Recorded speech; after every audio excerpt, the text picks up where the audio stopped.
Dear friends, in a world of changing climate, population growth and urbanization, more frequent disasters affect more people and they cause more damage to our economies. Over the last 3 decades, the cost of disasters has more than tripled, from an annual average of $50 billion a year in the 80s to above $150 billion a year in the last decade. As a UN Global Disaster Risk Champion, I am proud to continue to highlight the importance of resilience and risk reduction to save lives and protect our economies and societies.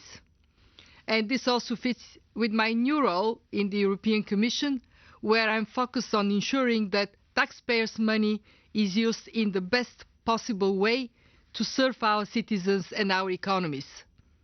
And this also means examining the economic impact of disaster management, because every euro, every dollar, yen or ruble we invest in disaster risk reduction brings a return in terms of cost avoided of between 4 and 7 times the original investment.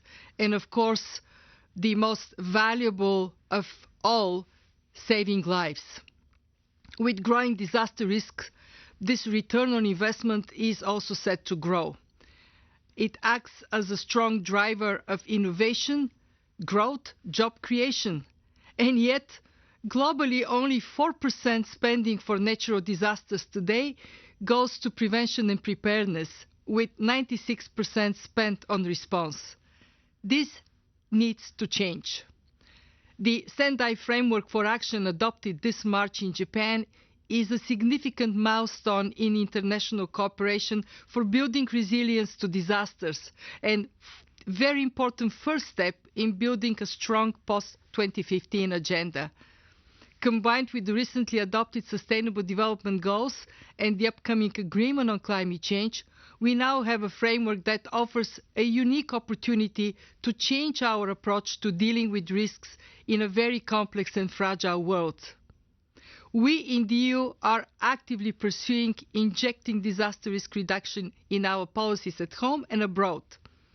Domestically, we have introduced mandatory risk assessment, enhanced preparedness and integration of risk management measures in key areas.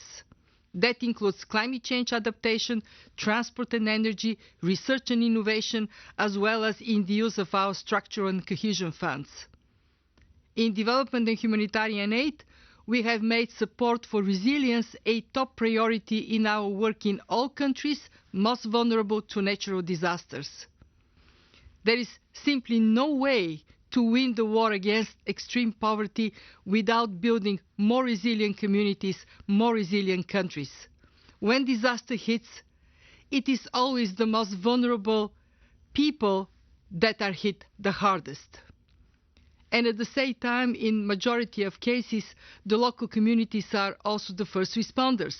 This is why this year's theme, Knowledge for Life, is well chosen. It highlights the role of communities and local knowledge, traditions and customs in managing the risks coming from the force of nature, be it weather events or earthquakes. Today is not only a day to promote the global culture of disaster prevention, mitigation and preparedness. It is also a day to encourage every citizen and government to take part in building more disaster-resilient communities and nations. Thank you all for your support.